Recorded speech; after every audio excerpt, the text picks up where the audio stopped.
Occupational therapy is one of the core pieces of rehabilitation after a stroke.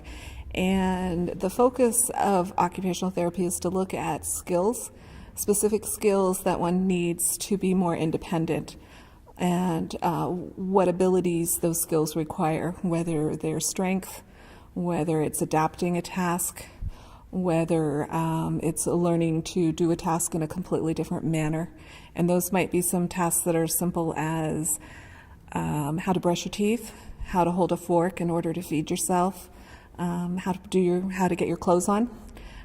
They might also be things of how am I going to take a shower again, how am I going to clean my house.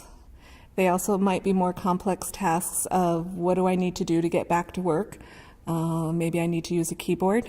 Maybe I have some cognitive or visual difficulties that affect my job, and I need to relearn skills in order to be able to do that as independently as possible.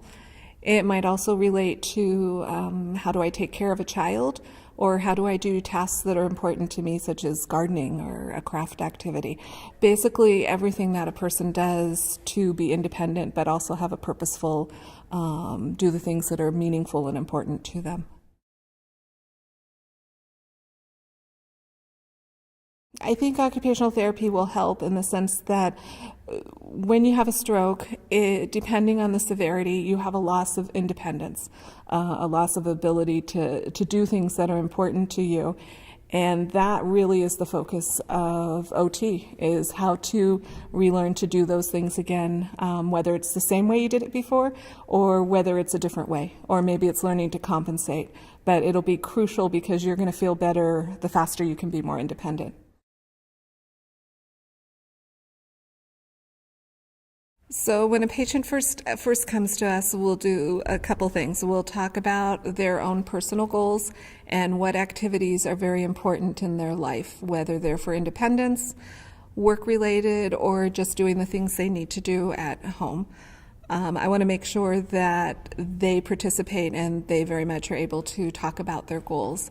The other thing that I explain to them is that therapy is a process, and when you have a stroke, the recovery is not a defined amount of time, that it is a process and it's different for everybody. And that unfortunately I can't say necessarily how long that process is going to be, but I can do things to help facilitate that process.